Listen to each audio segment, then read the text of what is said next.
Story number 8 now across LA County. There are thousands of children who've been removed from their homes and are now living with what are traditionally known as foster families. There is an ever-present need for more people to open their homes and hearts as well to these kids. KCAL's Marcy Gonzalez, a foster parent herself, walks us through what it takes to get certified and the incredible impact it can actually make on a family. Marcy, I love that you're sharing this story. We've all heard your personal story, so I love that you're sharing this with everyone else. Thank you. It's such an honor to be able to share this with all of you. You know, I was someone who always thought that I'd like to be a foster parent one day, but I thought that was far down the line for me, maybe sometime after I raised my own family. But then I learned about just how big the need is and that I actually didn't have to wait because there are so many amazing kids who could use a loving, stable home right now. Denia first went into foster care when she was 12 years old. People don't understand, like, when they're complaining about, like, their own family, it's like, to a foster child, it's like, well, at least you have one. You know, like, they don't really get to see their actual family, and that's something they struggle with. She is one of more than 14,000 children and young adults in the care of the Department of Children and Families in LA County. Right now, nearly 5,400 of them are living in foster homes with what are known as resource parents.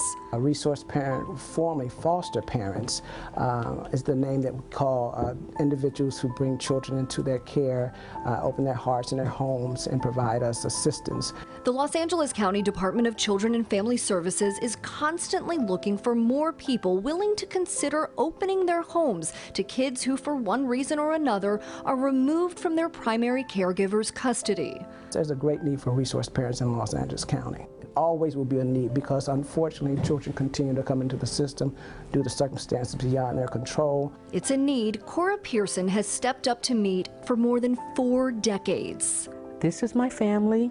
Her family started growing when she first became a resource parent in 1976. Since then, she's opened her home in Harbor City to more than 400 children. As they would call and say they have a child that need a home, and I would say, let me think about it. And then I would say yes, because they needed a home.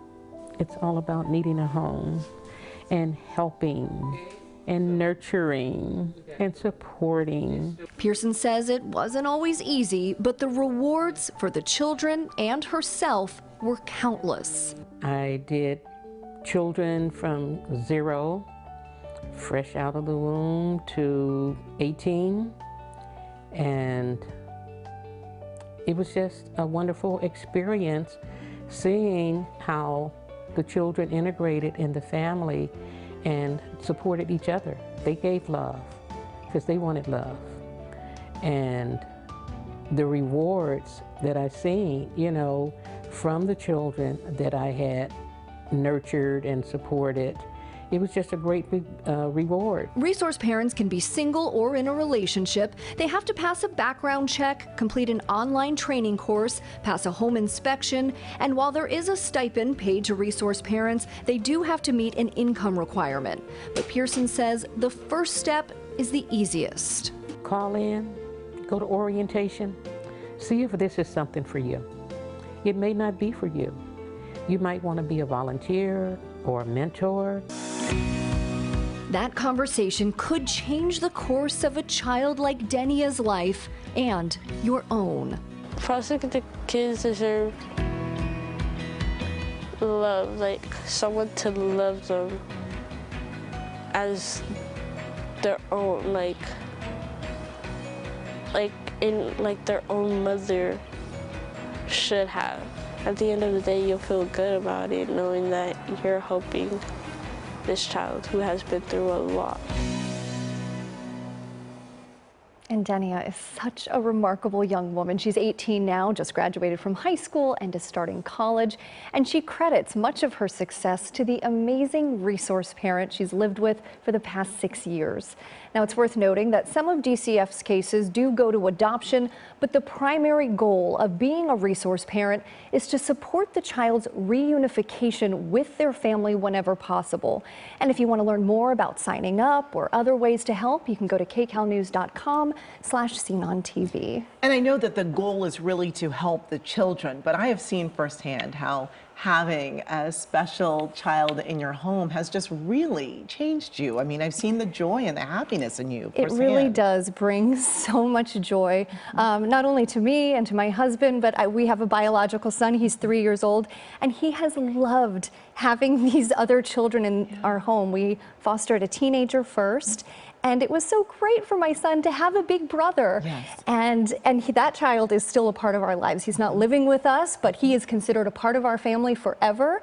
And now we're fostering a baby. We've had her for the past 6 months, and now my son gets to be a big brother, and he's loving that as well. And so it really is rewarding. It can be challenging. Yes. It isn't for everyone.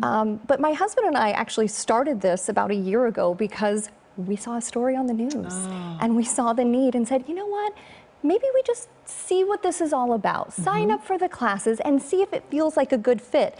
And it did. And so here we are. And so I encourage other people to at least look into it if this is something that speaks to you. Yeah, because I didn't think that two working parents full-time with, you know, tough jobs could do this, but you make it work. You make it work. I mean, just like all parents do. Yeah, and that's, I think, an important message is that this isn't just for stay-at-home parents. You can still, you can have other children, you can have jobs, you can have a life and still open your home to these children. Yes, well, thank you for what you're doing and thanks for sharing the story, Marcy. Thanks, Amy.